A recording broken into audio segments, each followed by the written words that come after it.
Buongiorno a tutti. Ok, iniziamo la nostra sessione. Mi presento, sono Lorenzo Alfieri, Country Head per l'Italia di JP Morgan Asset Management. Innanzitutto vi ringrazio ovviamente di essere quest'anno a questa sessione da noi organizzata. Quest'anno abbiamo deciso di parlare di mercati obbligazionari internazionali. Crediamo che ci siano delle interessanti opportunità. Per fare questo abbiamo deciso di invitare Nick Gartside. Nick Gartside è Chief Investment Officer dell'International Fixed Income Group. Nick è a Londra, è basato a Londra. Lui tra l'altro è gestore di uno dei nostri fondi obbligazionari più interessanti, un fondo obbligazionario flessibile che è Global Strategic Bond Fund. Non perdo altro tempo, invito Nick a salire sul palco. Vi ricordo che la presentazione è in inglese, ci sono ovviamente le cuffie, il canale di riferimento è il 2. Vi ringrazio ancora e buona giornata.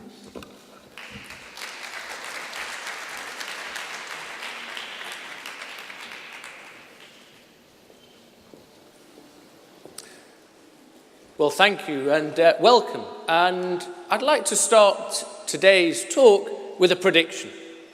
And that prediction is that in 10 years' time, you will look back and you will be astonished. You will be astonished and surprised, very surprised, by the positive returns that you've seen from global fixed income markets. And the reason that we have that view is because there's a very simple but very pressing and very powerful problem in the world today. It can be summed up very, very simply in just 4 letters. It's debt. And the message and the lesson from debt deleveraging cycles is that they're ugly, they're protracted, they're hard, and they take about a decade to get rid of that debt. We'll talk why as we go through, but that's a very, very good environment for a fixed income investor. So how do you deal with that debt? Well, if you come from where I do, the UK, you choose a very old-fashioned method of dealing with that debt. You devalue your currency and you create inflation. The other way to deal with debt, and this is what's happening in the US at the moment, is that you create growth. And there have been a couple of very big shifts, we think, in markets over the last 3, 4, 5 months. The first is the growth outlook. And when we look at growth and when we model growth, we do it in a very, very dispassionate way. The great danger when you're analysing economies is that you just cherry-pick bits of data and choose bits of data to suit your argument. So we don't do that.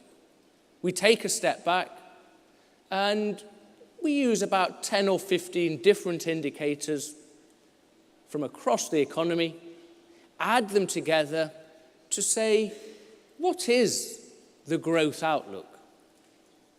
Is growth above trend? Is growth beneath trend? And a very, very interesting shift's happened, certainly in the US at the moment, where actually our indicators are saying growth will be above trend. So to put some numbers onto that, that means that US growth this year, you're looking at 2.5%, 3%. That's much higher than the consensus amongst economists. That's also much higher even than the IMF came out with yesterday. You look at the rest of the developed world, and again, you can see on that left-hand chart just a little tick up. And again, there we expect above consensus growth. One of the reasons has been the actions of central banks. And don't forget what's happened just this year. Huge rate decreases from emerging markets, Brazil, India this week, more quantitative easing from the Bank of Japan, You've had additional stimulus from the ECB. And of course, even in the US, you had the Fed extending the period that they're keeping rates on hold for. The other aspect to why data's stronger has been Operation Twist. Operation Twist was highly successful in the US. A very subtle difference to quantitative easing.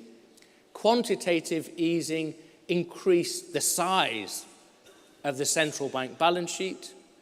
What Operation Twist did was it changed the composition. Now that's powerful.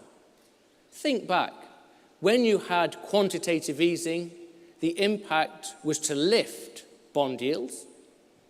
The impact of Operation Twist was to lower bond yields. That's very powerful. Why is the bond yield important?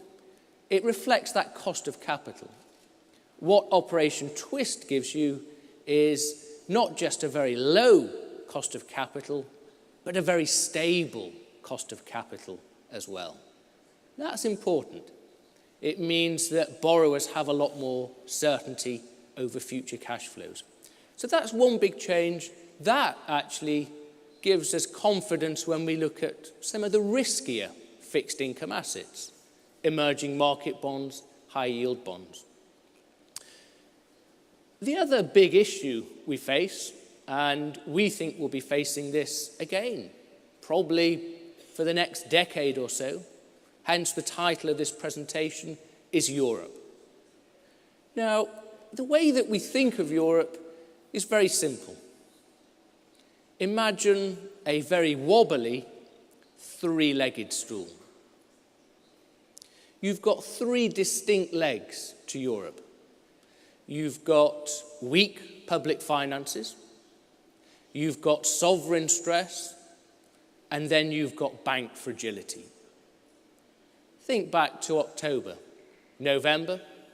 That stool was very wobbly. Each of those three legs was independently very wobbly. That weakness was reinforcing weakness elsewhere, and it looked as if that stool was about to fall over. Of course it didn't, and this is the other thing that's changed in terms of what the central bank, the ECB, did.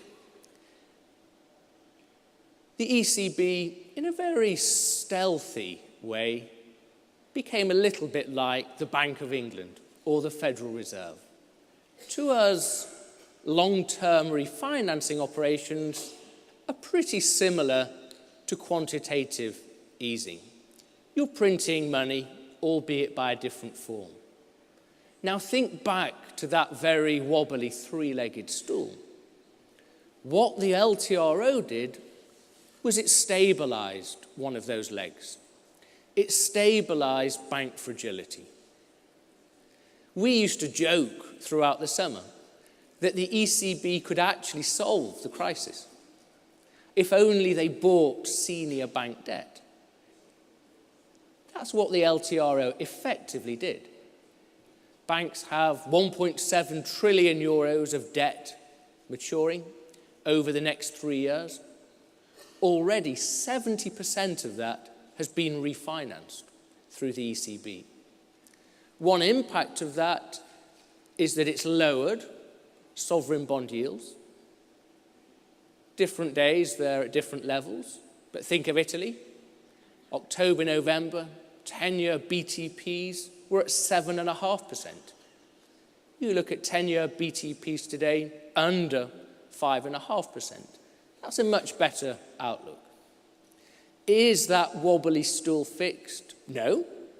And to us, the really pressing problem and the really enduring problem will remain weak public finances. And here we go back to where we started. And here we go back to the issue of debt. And what's astonishing about that left-hand slide is Greece. This slide is done before the latest Greek bailout. And what you will notice with Greece is how low that figure is. It just happened that Greek debt was very, very badly distributed. Look at the scale of debt. This is total debt, remember, across a whole host of Eurozone countries. It's huge. We deliberately left the UK off this slide. The UK is off the chart. But of course, what the UK does is it's deliberately devalued pound. The pound's down 30 or 40%. That's created inflation. That gets rid of a little bit of debt. You can't do that in Europe. So what you've got to do is you've got to devalue internally. That means wage cuts. That means productivity gains. And the scale of the adjustment there can be seen when you look at the benchmark. The benchmark's Germany. Look at unit labour costs in Germany over a 12-year period. That's an astonishing picture of unit labour costs not moving. Look at other Eurozone countries, and of course the mix differs. In certain places like Spain, it's been wages going up. In other countries like Italy, it's not. Wages haven't gone up. But actually, labour's become a lot less productive through taxation, social security, that kind of thing. Either way, all these countries have to become more productive. They have to do it through labour or an internal devaluation. You can see the scale of the adjustment when you look at Ireland. If we were in Dublin today, you would meet people in the public sector whose wage has fallen 25%. You would meet people in the private sector whose wages have fallen 10 to 15%. Look how far they've got to travel still. Everything they've done so far there is about a half to a third of that total adjustment needed. So when we look and think back to that very, very wobbly stool, it's more stable, but actually it stays wobbly and it stays unstable, we think probably for something like the next decade. We've also been here before, and we've always subscribed to there being a roadmap. That roadmap is Japan. And there are huge differences between Japan and certain Western economies. There are also two very big commonalities. The first of those commonalities is demographics. Look at the Japanese population structure. What you've got in Japan is far too many, if we can say this, old people, far too few young people. Look at fertility rates in Japan, and birth rates, very, very low. It's also bad because you've got a lack of immigration there. Then you move across to Europe. Two countries look very similar to Japan. One's Italy, one is actually Germany as well. And you can see on the right-hand side the issue that has from an economic perspective. Because what happens then is you've got lots of old people not earning, not paying taxes, very few young people. You've got a declining tax take. And you can see that very powerfully in terms of labour force participation. So it's long run, it's 10, 15 years away, but you've also got this demographic time bomb building up in parts of Europe. Interestingly, as an aside, one of the countries that is different in Europe is the UK. It looks a little bit more like the US, where you've got a higher birth rate, you get bits of immigration, and actually the UK, over about the next 20, 25 years, will be the most populous European country. It will overtake even Germany. The other commonality with Japan, demographics was the first, of course, is debt. And the issue with debt is that when you get a level of debt in the economy that's so big, it constrains and dampens economic growth. Think what modern, developed Western economies are. 2/3, 3/4 are us, consumers. When you have very high debt levels, consumers retrench. They worry about unemployment. They don't spend. What then should happen is governments should take up the slack. They should spend more. And of course, governments can't. Their starting point is dreadful. They're constrained by rating agencies, so they can't spend. Then you look at the third bit of an economy, corporates, which are in great shape. But of course, corporations scan the domestic landscape and they see tepid, weak demand, so they don't invest. That's the lesson from Japan. It's also a lesson that central bankers have learned. When you think of modern-day central bankers, they're all experts in the Japan experience. They're schooled in learning the lessons from Japan. So that also is a roadmap. And when you look at what central bankers have done, they've kept rates at much lower levels for much longer than investors have thought. In 6 months or so, you'll have had half a decade of zero interest rates in the Western world. That starts to look a bit like Japan. That, of course, is a very, very clever policy. Because what happens is you keep rates on hold for a much longer period of time than people think. What that then does is it converts any variable or floating rate loans into fixed loans. If you have a floating rate loan today, you've not. It's fixed. It's just that the central bank have fixed it for you. Then investor behavior changes. What investors start to do is they go for a walk. That walk is along the yield curve. And they push longer dated bond yields down to a level that people thought was unimaginably low. The next thing you do is you look out of the window and you say, BMW, great company.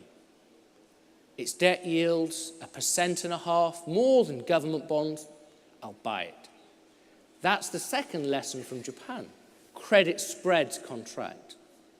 The next bit is you go down the credit curve and you say Fiat, fantastic company, happens to be a high yield company. I'm willing to lend money to it at 7.5%, 8.5%, and you get high yield bonds performing and again credit spreads contracting, and then you think further outside of the box into emerging markets, into other developed global bond markets. And that's why when we look forward, we see opportunity in fixed income. It is, when you look forward, a lost decade. The one looking forward, it's one that will be dominated by debt, by deleveraging, but actually, it's one of a huge opportunity for fixed income. The real question is what sort of fixed income? Now, it used to be easier because years ago, you'd just have gone and bought a treasury or a bond or a UK government bond, and it was fine. But we're now in that third phase in terms of movements in bond yields. The first phase was post the Second World War, where you had huge levels of debt in economies, like the US. You actually dealt with that debt by very high levels of inflation. And that was okay because growth was very strong as Europe was rebuilt. Then that led ultimately to crises in the 70s, the oil crisis, stagflation. And then the early 80s, you have the advent of inflation targeting. you had the creation of inflation-linked bonds in 1982 in the UK. And that gives an unknown liability actually to a government. And so you get central banks targeting inflation. And that leads to inflation falling. It leads to interest rates and bond yields falling. We're now in the third phase. And this is the critical difference, that mathematically, the return you can expect from a government bond today is minimal. Think of a 10-year German bond at 1.7%. Mathematically, that's a tricky call. Mathematically, your return is a lot more limited. Even a year ago, that was double the yield. Now, at 3.4%, we can have a debate. Some will say the yield goes higher, some will say it goes lower. From today's starting point, your risk is very, very asymmetric. So what does this year mean? Well, we think there's a roadmap this year, and actually the roadmap looks a bit like 2011. Take a step back. Think what the underlying economic trend is. It's not dissimilar to a year ago. We can argue if it's a little stronger or a little weaker, but actually it's tepid. It's actually pretty trendless. What that means is that you get certain economic data releases stronger, certain data releases weaker. And then you get periods of optimism, you get periods of pessimism. And we think it will be exactly the same this year. What that means is you need the full range of fixed income sectors in your toolkit. There'll be times you want to own emerging market bonds, times you want to own the Swiss currency, times you want to own cash. There'll be a whole range, and you'll need to rotate through all those different fixed income sectors. So what do we like right now? The first thing we don't like is cash. We've not liked cash for some time, but on a real or inflation-adjusted basis, you're locking in big negative returns. And remember, with cash at zero, you have no potential for a capital gain. Second thing we don't like, and we've discussed in depth, is government bonds, core government bonds. Mathematically, it is a very asymmetric risk profile from today's starting point, unless you see a very depressed economic environment. That's not to say there aren't opportunities, though. And until very recently, our favourite government bond was Australia. You look at Australia, very low debt to GDP, very low budget deficit, and actually an economy that's a bit like the UK, where you've got consumers who are concerned, unemployment's going up, housing has been very weak, and of course the central bank there can react. They've been reducing interest rates. And these are the kind of ideas I think you should be thinking of for your clients. If Australian government bonds are your best idea, well, why not buy them? The world we live in now, where you've got a global fixed income opportunity set, I think means you access global best ideas.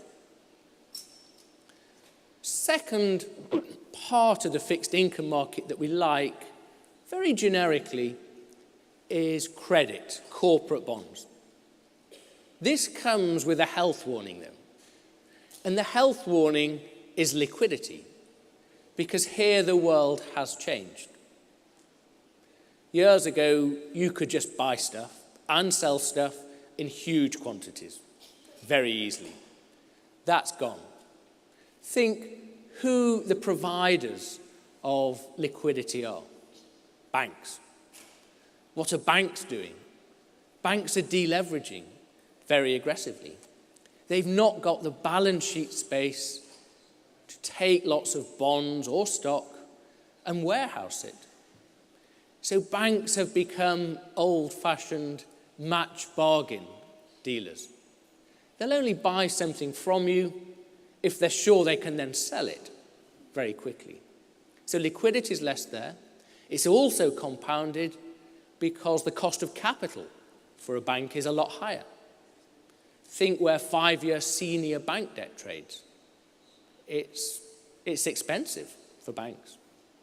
The third aspect is regulation. One definite feature is that banks will become increasingly regulated. Things like the Dodd-Frank Act, the Volcker Rule, also prohibit and limit very severely the amount of trading a bank can do. What that means is that you've got to be sure of what you're buying.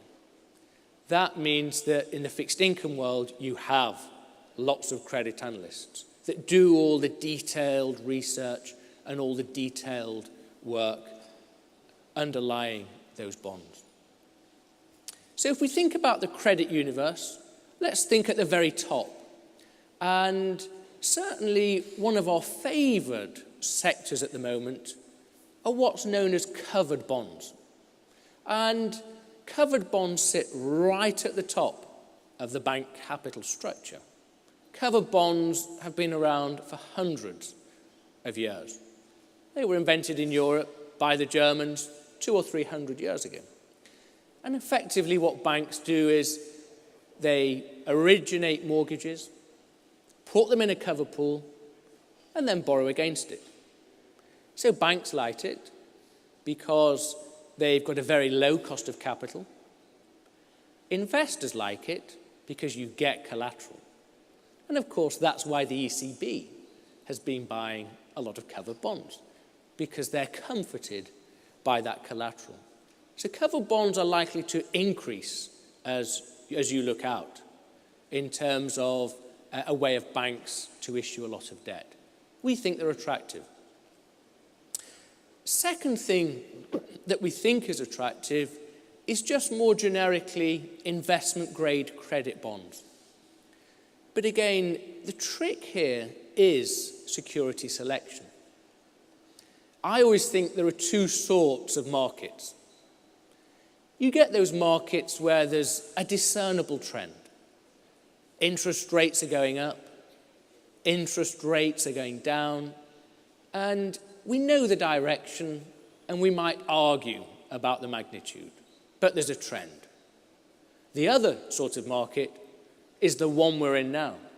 It's a trendless market. That is a fantastic environment for certain companies, and it's a dreadful environment for other companies. And what you need there is analysts that can do all the stock picking work and come up with a global set of best ideas. Now, the global bit here is important. Think how a modern-day corporation operates. It operates on a global basis. A modern-day corporation doesn't respect national territorial boundaries. They will issue debt the cheapest way they can, irrespective of currency. We also operate that way. If fiat bonds are cheapest in dollars, we'll buy them in dollars and swap the dollars back to euros. If Vodafone bonds are cheapest in euros, we'll buy them in euros and swap them back to whatever currency we need to. And again, investors have to start to think that way. The other bit of the corporate bond market we like is high yield. Now, high yield is interesting because when we look at the fundamental case for high yield, we can't find a lot wrong. And remember, there's a reason high yield companies are called junk companies. They're risky. And this is really where you need credit analysts. And the message from our credit analysts has been very strong. You're looking in aggregate at companies with strong balance sheets, decent cash flow, management with a very realistic view of the future macroeconomic environment. So the fundamentals look good. Actually, the technical situation, again, looks good. Think, why do most companies fail? They actually fail because they lose access to capital. They're forced to refinance or borrow on very uneconomic terms. When you look in aggregate at high-yield companies at the moment, the big wave of maturities isn't until 2015, 2016. So you've very limited refunding pressures. Then the third reason, of course, is valuation. In the US, a high-yield bond yields about 7.5%. Certain European bonds, 8.5%. That's a yield that looks pretty good on an outright basis when you look back. It also looks pretty attractive when you look at the competing assets. What are your other alternatives? A government bond at 1% doesn't look particularly attractive. A 3-year BTP at 3 and a bit % actually doesn't look very attractive when you compare it to that. A BMW bond at a 4% yield, again, doesn't look massively attractive. So high yield we still like, and we think high yield will perform very well. The interesting angle on that is Europe. And European high yield is worth looking at, because in general what you've got are top-notch companies, very export-oriented. Think Northern Europe.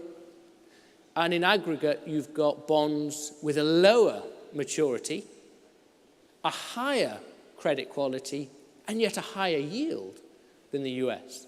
So there are still opportunities there.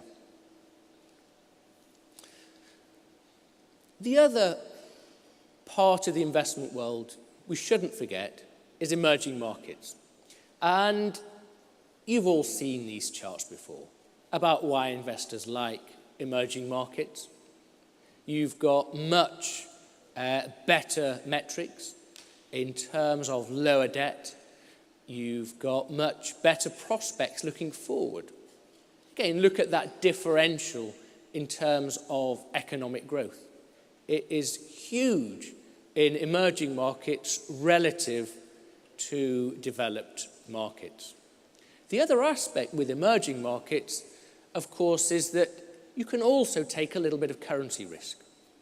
And when I think of currency movements and which currencies should outperform others, I just have a very simple rule, that capital is always attracted to where it can get the highest real return.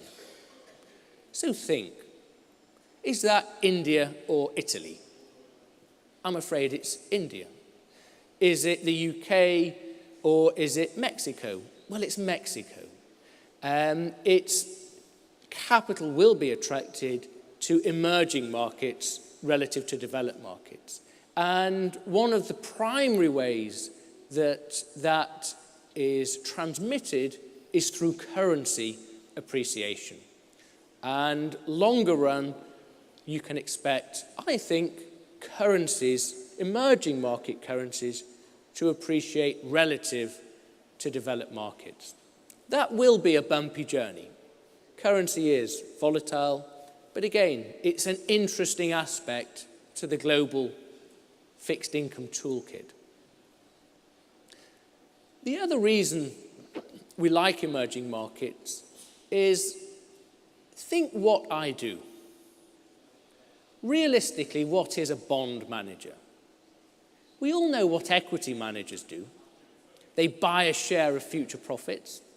What does a bond manager do, though? A bond manager is a money lender. And there's a golden rule when it comes to lending money. Never lend money to someone who can't afford to repay you. Well, look at the chart. Where do you want to be? You want to be bottom left. You want low debt to GDP. You want low budget deficits. And then take a look at the countries clustered on the left-hand side. They're emerging markets. And I always feel that emerging markets are branded wrongly. Relabel them creditor nations or debtor nations. When you would look at that list of creditor nations, what you will find is a big list of emerging markets. And again, that's critical from the fixed income aspect. Valuations also look good. You're getting now 3, 4, 5% extra in yield when you look at hard currency, so dollar or euro denominated emerging market debt relative to US treasuries or German bonds. So as we look out, what do we think? Well, we think it will be a very tough macroeconomic environment. Make no bones about that. It will be painful in terms of the deleveraging that you expect. And central banks know that. And the risk from central banks is that they have looser monetary policy as opposed to tighter monetary policy. The one good thing out of all this, of course, is it's fantastic if you're a bond manager or a bond investor. Because look at some of the numbers we think you'll have. You'll have interest rates on hold for a very long period of time. You're not going to make any money, frankly, from a government bond, or indeed lose much. But look at how credit spreads contract. And remember how you get that return from a fixed income instrument. It's twofold. You get your income, and then what you can also get is a capital gain. And we think that you'll see some pretty good capital gains from credit bonds. So let's go back to where we started. When we think of lost decades, what you want to do is, in the Indiana Jones world, is find that lost ark. What that means is that the debt problem's with us for a long time. And investors shouldn't be surprised by that, because actually there's a roadmap, and that roadmap is Japan. Central bankers know that. They've been schooled in that Japanese experience. So you get interest rates low for a very, very prolonged period of time. That's also coupled with this desperate hunt and grab for income. What's good at providing an income, by definition, is fixed income. And above all, what you'll also have to see, I think, is a much more global approach to fixed income management. The days and the dangers of single country, single sector fixed income investing are over. When you've got that global opportunity set, we think there's a fantastic and a very interesting opportunity there. I'll stop there and thank you for listening.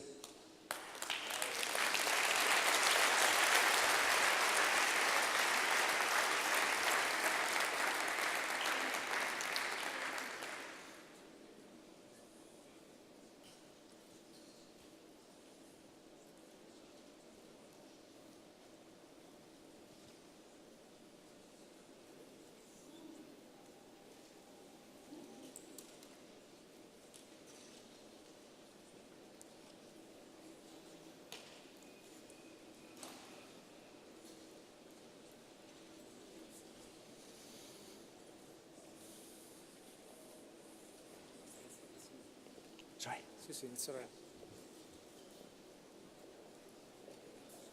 Niente, grazie mille, è finita qua. Vi saluto, buona continuazione.